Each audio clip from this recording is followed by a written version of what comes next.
Well, hey, everybody, happy Wednesday and welcome to another episode of Level Up Live. I'm your host, Wes McDonald, and you'll notice that my co-host, Kenneth Edmonds, is not here today. Sorry, so sad, but not sad for him because he's actually on another cruise. So probably going to a destination quite lovely. And we were actually communicating about that over the last couple of days that he wouldn't be here.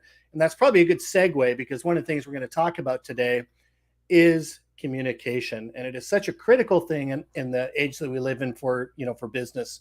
There are a lot of folks that traditionally were not used to communicating in organizations, which thanks to the work from anywhere scenario, we're all on video chats, we're all communicating in some way in new ways, and it's important for us to understand how we can do that with courage. And on that note, I'm going to introduce our guest.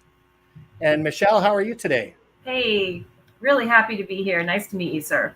Yeah, well, super thrilled to have you here today as well. And communication is certainly one of those things that I think is so absolutely important. I was in my high school years, one of the best things I ever did was join a debate club, right? And not so much because, I wanted to argue with people, but more wanted to learn how to communicate ideas, more effectively, right? But it's certainly a lifelong journey. And maybe what you could do, Michelle, because nobody knows you better than yourself, is quickly introduce yourself for our audience today. Absolutely. So I'm based here in Indiana, and I have a team of 10 professionals located around the Midwest in the United States. And we offer executive coaching and team training events and all kinds of cool topics related to leadership and communication, conflict management, presentation skills, business writing, performance evaluation. There's the website, that kind of stuff. I'm an instructional designer.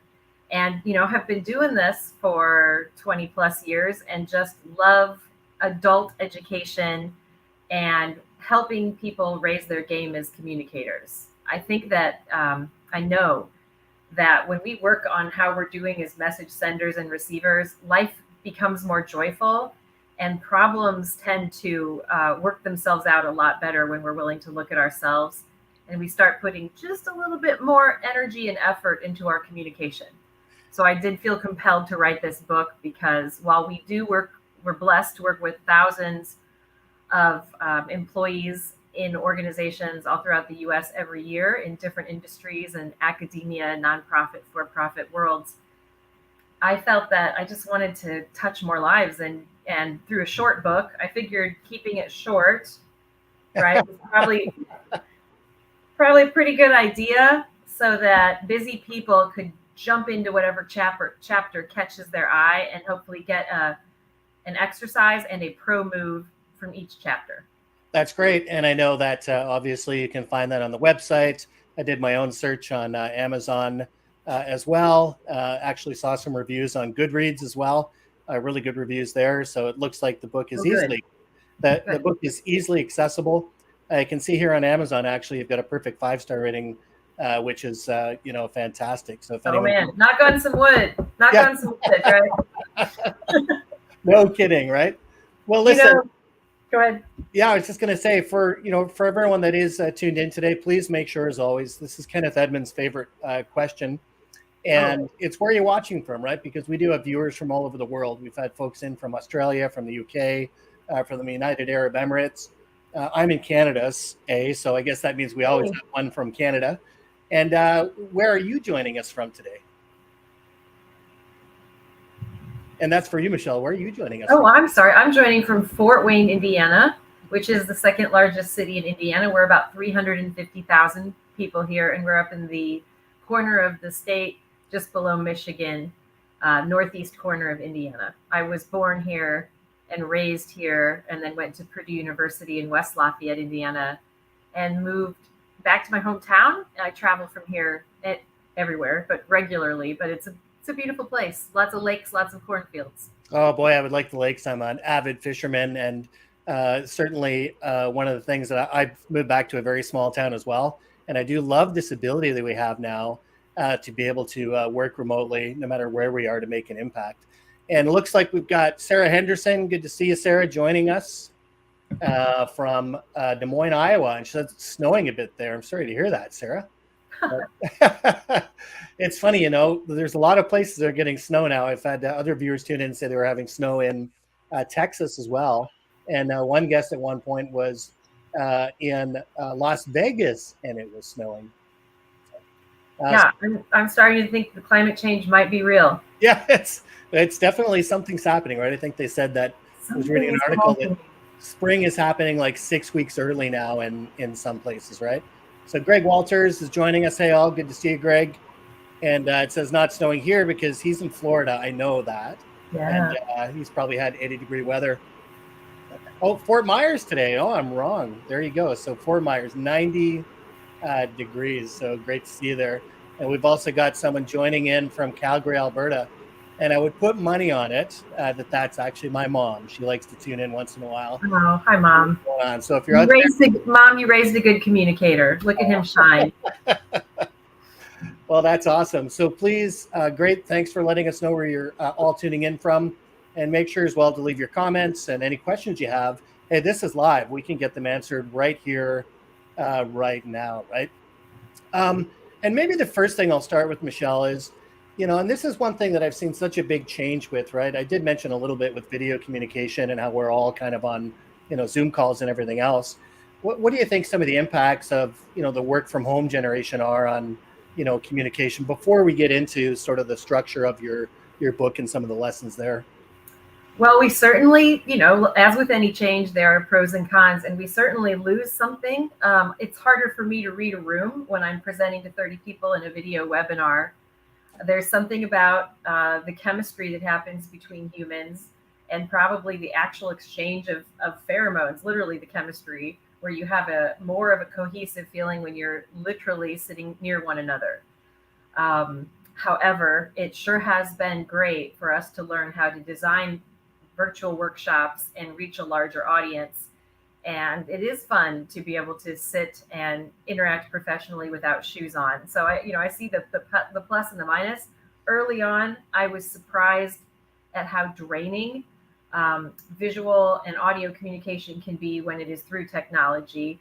And after a day full of video meetings, I think a lot of our attendees today can empathize with that. There is something about it. If you want to do it well, you almost, I kind of picture trying to like I advise readers to summon courage in my book. I think we have to summon a certain amount of additional energy to try to connect when we're working on video. I love it. And actually, that's probably a good segue into, some of the sections of the book. Maybe we can talk about some of the lessons, they're being taught, right? And one of them is hiding. And I'll bring this up, fear of exposing your supposed weaknesses, right? That, for a lot of folks in the old days before we were actually working from home on a regular basis, that most people that weren't used to being on camera would actually not have their camera on, right? That it was one of those things where people didn't want to be seen and everything else. And not necessarily saying that's a weakness, but it was a fear, definitely, of exposing something that we weren't uncomfortable with. So maybe talk about this concept a little bit, hiding and fear of exposing our supposed weaknesses and how that can interfere with good communication. I'd love to. In my book, I outline 4 challenges that I call the hidden challenges.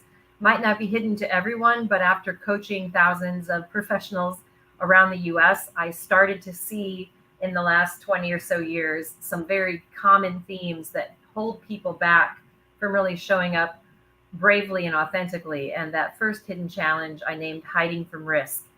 And that is when we have a supposed weakness, or it could be a real weakness, something that we know we don't do well, or something that we feel we're missing, and that's accurate. But my advice to readers is to summon courage. So I go through in that chapter explaining that courage is something vital, but intangible that we have to find for ourselves.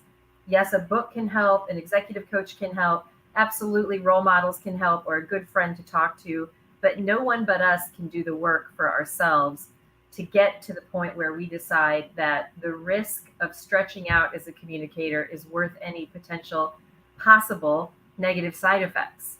And what often ends up happening is results go better than we thought they would.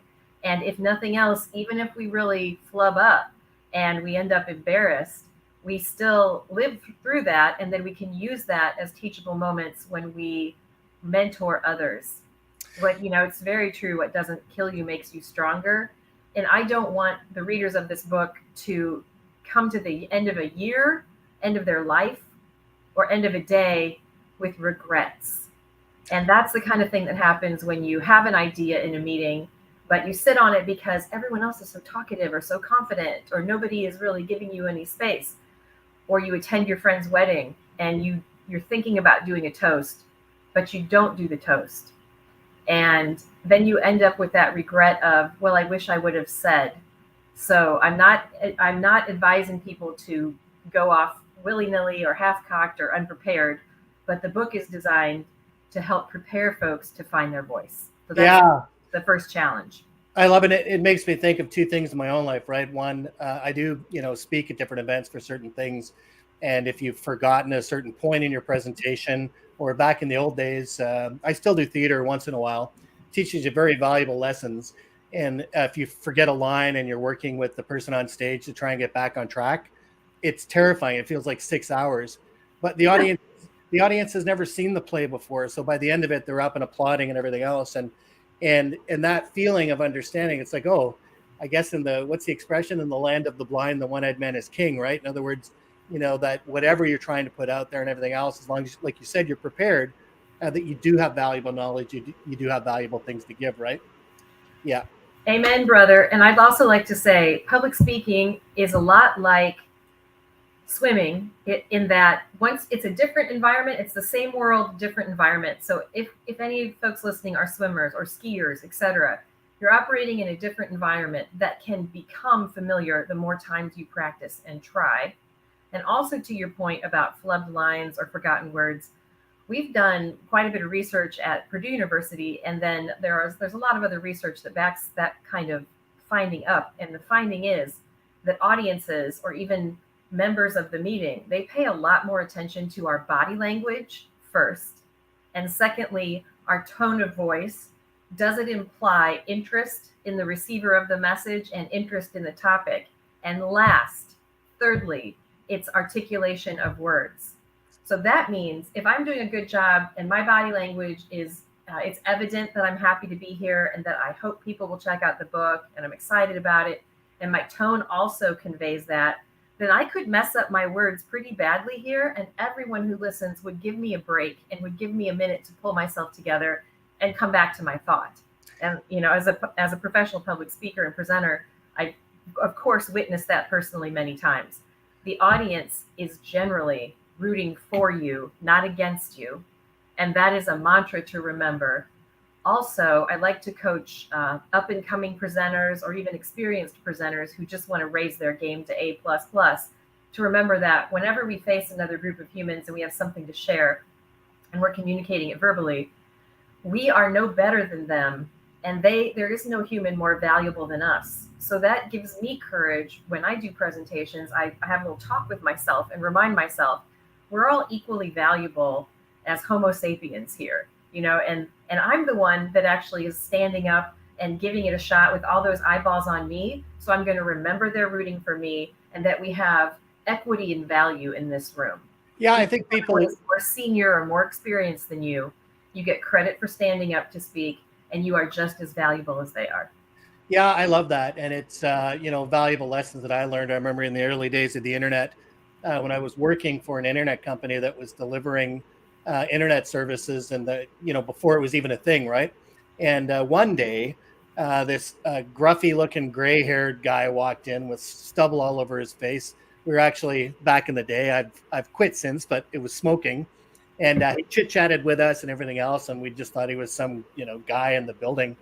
And turns out he was the guy that was running the global organization, right? And that oftentimes this authenticity is what people really expect, right? That we are all in some way, like you said, humans. It was a good segue, actually, when you talked about the physicality of presenting. Gesticulation is a big thing, right? When we talk with our hands and when we, express with our faces and everything else. And Greg actually asked this question even before he spoke about it. He said, remote presentation is a bit more physical, isn't it? The next stage of remote platforms, smell vision for pheromone transfer, PT. Oh my. Yeah, that's nice, Greg. I don't think sometimes when, the dogs are active, they want the smell of vision in the house here, but that's hilarious. But I do like what Greg says there about this remote presentation is a bit more physical, that we do have to I wonder what your opinion is, to be more expressive, right? They're both physical. If I'm doing a really good job, if I'm doing my best, I'm exhausted after either. Right. I don't want anyone peeking at their phones. I want everybody pen in hand or fingers to keyboard or tablet typing notes. And with my presentation, since I'm an educator, right, and an instruction designer, I'm most interested in the definition of learning occurring. So that would be when these folks leave this room or when they leave the physical room, what changes in their behavior as a result of my presentation. And it needs to be something specific. So all of those communication topics that we teach at Gladieux Consulting don't mean a damn thing if people leave with the goal, I'm going to be a better communicator. No, you're probably not. It's a beautiful sentiment, and it's good that you're looking at yourself and you know you want to grow as a communicator, but you're going to need something much more specific. So my aim and my co-presenter's aim is always help these adults choose something in their behavior that they are willing to experiment with and try differently after they leave our time together. Whether that is, I'm going to not attend any meetings at my place of employment for the next month without saying something in the meeting if I'm there. No more silent attendance in meetings. If I'm there, I'm giving something. Either it's a piece of praise, it's a compliment, it's a question, it's a suggestion, or just, it was really nice to see you all today. And I thought the best part of this meeting was when we tried to figure out XYZ. And then there are others, it's such a unique pursuit to find the right goals for yourself. There are others who really need to open the door and let others speak more because they are so comfortable with the sound of their voice. A neat goal for them, a specific goal for them would be for them to start inviting their quieter colleagues or family members to have the spotlight once in a while. And they sit quietly, which is equally difficult for those who already have found their voice. To be quiet is a fair goal and a difficult goal as well. So I find that if we're doing our best as presenters and message senders, we should be tired either way, whether it's video or in person. You leave it all on the court and have one overarching goal in mind. For me as an educator, it is behavior change that is self-selected by the participant or coaching client. Yeah, I agree. And that sense of kind of needing refresh afterwards really says that you put it all out there, right? And I think that is such an important thing for people, to remember. Just like anything that we're doing to stretch, we need some recovery time, right? I just heard that in my coworker's voice the other day. A co-leader at my company is another Michelle, and she's an expert in continuous improvement and lean methodology. And I watched her run a 3-hour process mapping event for a local charity who helps refugees here in Fort Wayne, Indiana. And I called to follow up. I always do. How do you think that went? I was in the back and I was just offering some questions and a little bit of facilitation. She's experienced and doesn't need me much at all. And I could hear in her voice when I suggested, I think it would be great if you sent an email to every participant in the room. Group email would be fine. Just let them know what we achieved together this morning and then what the next steps will be in process mapping. And I could hear in her voice, I'm spent for today, but I will do it first thing in the morning. And I thought, I totally get it. Those are my high expectations, though. Like, now that presentation has gone well, now how can we underline what we achieved or invite feedback, etc. This communication stuff, if we choose a goal to become better communicators, we never graduate, West. I mean, yeah.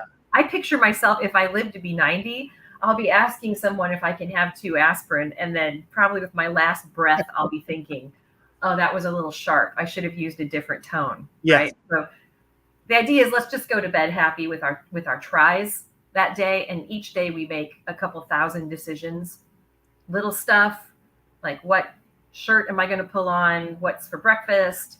And then bigger stuff that often relates to voicemails, texts, emails, and spoken presentations, meetings, family interactions. I do want our participants today to know that the book is equally geared towards personal life and professional life, right?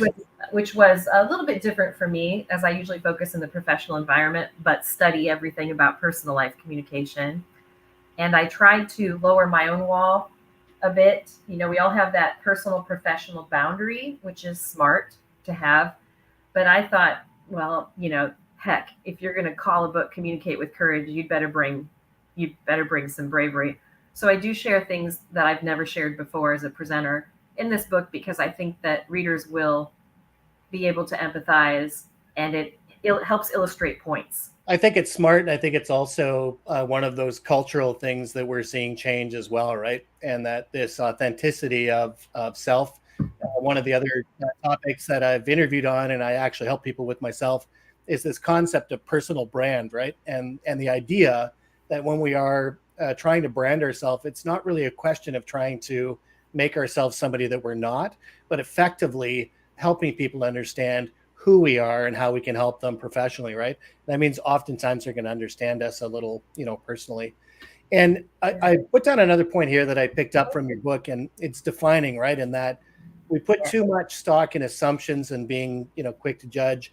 And I think that's a universal truth. Maybe you can talk to that one. It seems as old as time, right? Sure thing. Am I allowed to cuss on this podcast? Yeah, I think it's probably like YouTube, where as long as it doesn't happen in the first you're like, what are you doing? Well, I want to say damn. So defining to be right is the second hidden challenge, and that is putting too much stock into our own assumptions and our own very limited view of the world, which we can start to try to expand by asking open-ended questions to others and not making assumptions. So defining to be right is just being so damn sure. And everybody can think of a family member right now that we might love but get frustrated with sometimes. And aren't they just so damn sure that they're right about this group, or who to vote for, or what's the right way to do this, or what we should do with our lives, or how we should raise our kids, etc. That's all of us sometimes. So when I call out defining to be right as the second hidden challenge, I ask people to summon courage to test their assumptions rather than relying on them, and then celebrate. Then you get to celebrate when you have the guts to admit that you are operating from a limited point of view and that your eyes have been opened a bit, or when your data is wrong, or when you were misinformed and you believed it. So defining to be right, we can also notice role model communicators who are just mature and confident listeners. I shake my head because I'm working so hard in my personal life, especially when there's conflict. Man, do I have a hard time, West, saying, you're right, I shouldn't have said that, or you're right, I should have said something differently. I don't know. I think I grew up in a competitive family, and as the littlest in that group at that supper table, I saw a lot of very confident driver style personalities, and really internalized perhaps that apologies were not for the brave, but rather for the weak. Yeah. And over the last few decades, I've learned that apologies when it is appropriate, not all the time, not for things you didn't cause, but when appropriate, that's actually a sign of courage and strength. So I have a lot of work to do on myself.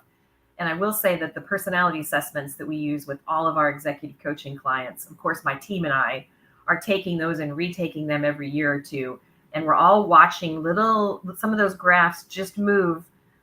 For example, 3%, when my competing score dropped from, 50% to 47% of the time, I know how much work went into that, and I celebrated that. So we move this boat slowly, like you do. You steer a boat, you steer your communication style, but the payoff is huge if you choose goals each month or each year, and they're specific, and you work on them.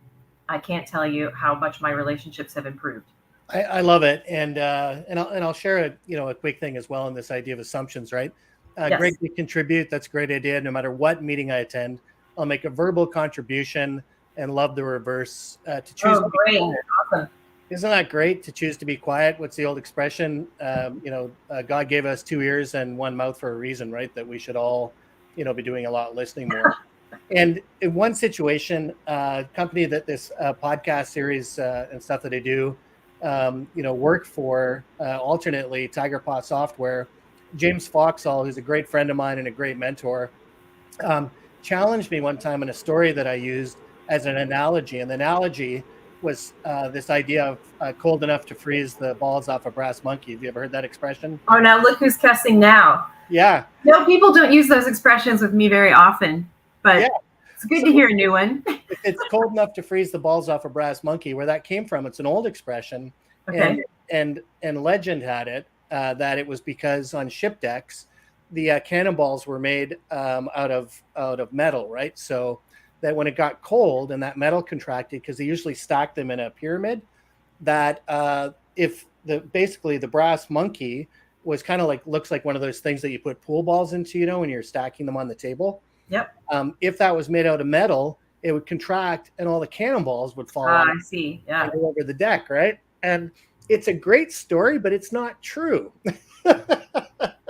Right? It's an urban legend. And it was actually James Foxall one time.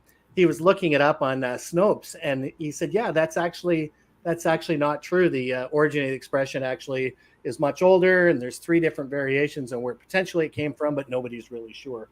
And I Huh. just found that fascinating as an opportunity to learn, which is funny because even though I was wrong, I probably use that story more now because of that teachable moment that I had, right? Learning to not let my assumptions or to take things at face value. That's great. We do a lot of training in leveraging diversity. We do bias prevention training. We teach about equity and employment law. And the examples that come up during that training are powerful. One simple example I used was I'm a Colts fan, right? I'm an Indiana girl, so I follow the Indianapolis Colts, and I was lucky enough to be downtown. Happened to be wearing all purple that day, and I was able to snag a ticket to a home Colts game. And whatever the purple team is, Oh, the Ravens, Vikings. Vikings, I don't know. It actually could be the Vikings or the Ravens. Absolutely. Okay, so we Yeah. were playing the purple team, and I'm making my way up to the nosebleed section, surrounded by a sea of blue and white. And the comments, I didn't even have any logos on. The dirty looks, I just thought, aren't we? If we have the gift of sight, we are usually pretty quick to decide what's in the inside of that book, but all we see is the book's cover.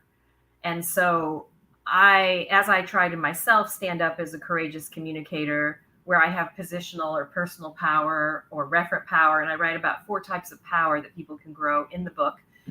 I really try to stand up for folks who are getting judged too quickly or unfairly. One example recently was listening to a group talk about, and this is a classic kind of case study example, but it actually happened in front of me. A woman had a baby. She was out on maternity leave, coming back, and the people with power in the organization were deciding who might get to lead a project. And they counted her out and said out loud, she'll have her hands full. She's got a new baby. And I raised my hand and said, or she has a significant other or a family member helping, or she might have a nanny, or she might want this project after all of her years of working in this field. Give her a shot at this IT project before you decide that because you can see something that's happened in her life. Don't decide for others. And so we can ask open-ended questions to overcome our defining to be right. I think that's a great story, and that this idea that humans love to put things in boxes, right? And it's only when we try and get through that, I guess, like you said, those biases and things that we think we know by asking those open-ended questions. I absolutely love it. And in the interest of time, we are getting close to the end of our time together, but did want to talk about this idea of rationalizing as well, right? And Yes. Using being realistic to shield yourself from taking chances, etc. Maybe talk to that quickly. Sure. Pessimistic thinking won't get you as far as optimistic thinking when it comes to deciding what risks to take as a communicator. By all means, calculate the risk, but be very careful that you're not following your self-talk or others' talk that says, she's not going to care, he's never going to change, they're never going to listen. Hold up. Well, you're right. He's not going to care, she's not going to change, they're never going to listen, because you're not even going to try. So your chances of success are about 0 unless you give it a shot. So to overcome rationalizing, and I noticed in my coaching career, it's often the highly cognitive, very rational, or sometimes the most risk-averse folks, or folks who've been burned or hurt when they have tried to communicate. Those folks are more likely perhaps to fall prey to pessimistic mindsets. So let's watch our self-talk. Let's watch what other talk we allow into our mind. Let's control our minds so that they don't control us. And then, simply put, have some courage to put faith in possible positive outcomes, because there are always possible positive outcomes. Yeah, it's one I struggle with myself, right? And this idea too. And I think that there are different periods in our life when we're affected more by those things, right? And it was about 2 years ago, I was making a career transition, and actually, people can actually help make this rationalization even worse by saying things that they may not be aware they're saying, right? And they said, "Oh, Wes, are you sure you want to make that transition? You're kind of at the peak earning years of your career right now, doing the things that you're doing." And it kind of seeded some of that, right? It's like, oh, Yeah. what if Yes. they're right? Like, what if I can't sort of take those risks and make those changes that I was making when I was younger? What I finally came down to and I made the decision was it makes me joyful. So it doesn't matter what happens at the end of it, right? I know Yes. this is something I need to do, something I want to do, something that makes me feel right in my path.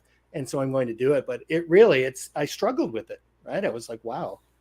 Same with me. I started consulting full time in 2004 after sort of bringing some clients along, using all my vacation time, weekends and nights. Some friends were like, "You got this. This is what you were born to do. Go set the world on fire." Other friends said to me, "Aren't you scared? Why would you give up your salary and your benefits? What about insurance?" And I said, "I'm excited. I'm going to reframe my fear as excitement and take this risk. But we really have to be careful about who we surround ourselves with and whose advice we take." I want to quickly give an operational definition for risk. Please. Risk is engaging in a new mindset or behavior with no guarantee of what the result will be, but we're proud of ourselves when we take it. Oh, I love it. Take a couple things that align with your value and go for it. If you look like a fool, if you get rejected, it's like Tom Petty says, as in Tom Petty and the Heartbreakers, "It's only a broken heart." Great song. You will come, you will come back.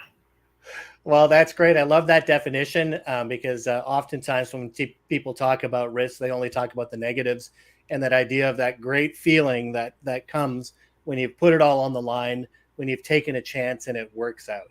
Absolutely. And if somebody says you failed, wow, you really fell down that time, you can say, "At least I tried. I'm proud of myself for trying." Oh, And well, West and I will be proud of you too. yeah, exactly.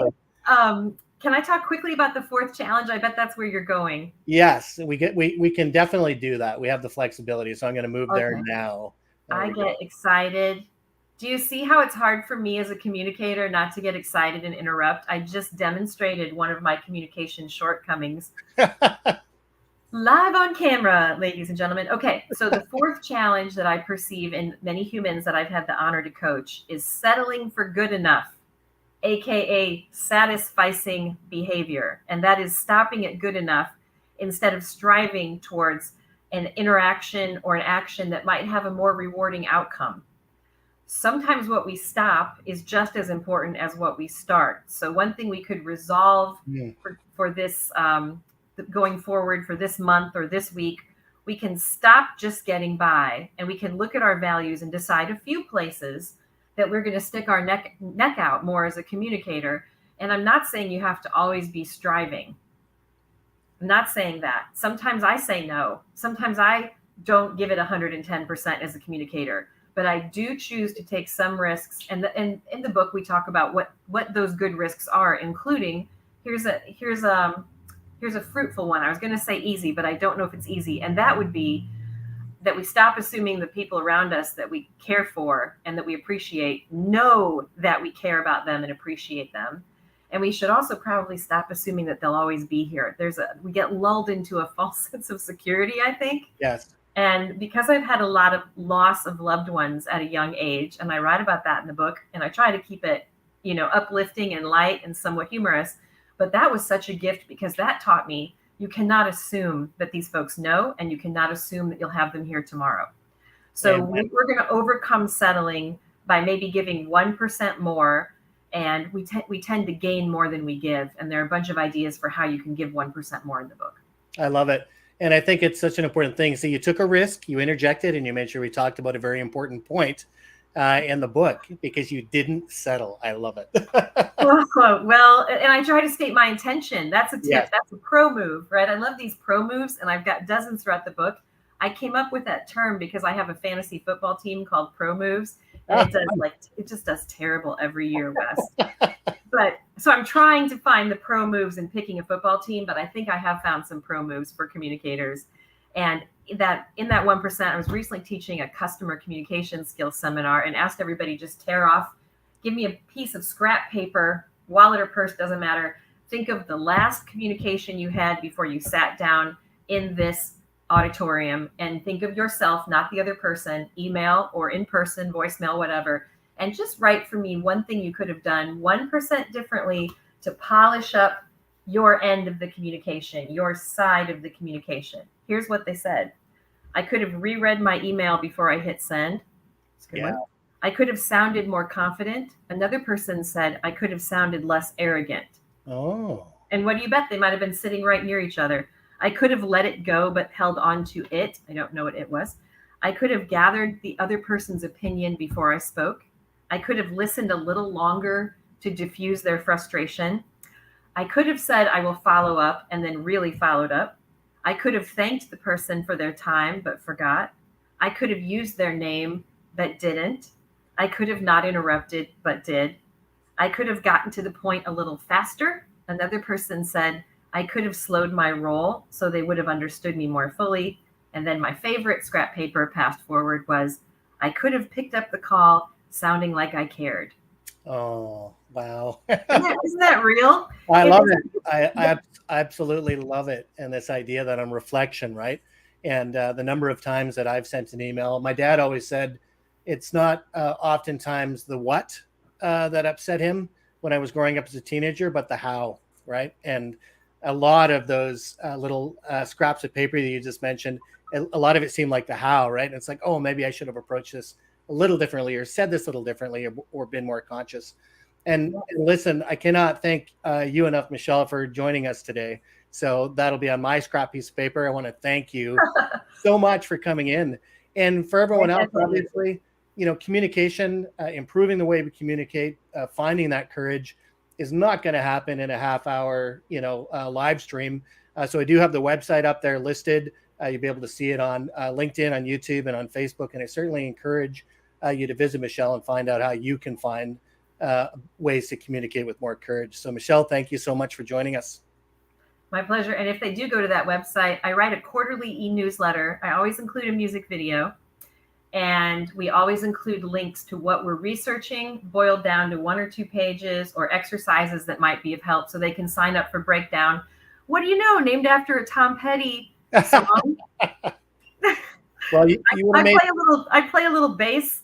I'm still a beginner after many years of playing bass, but I love to play rock and roll. And so you'll see some music always interspersed in our stuff. Thank you, everybody. Well, that's great. And usually at the end of these things, I say, and remember, everybody, to keep learning. But based on this today, I'm going to say, and remember, everyone, keep rocking. All right. Keep rocking.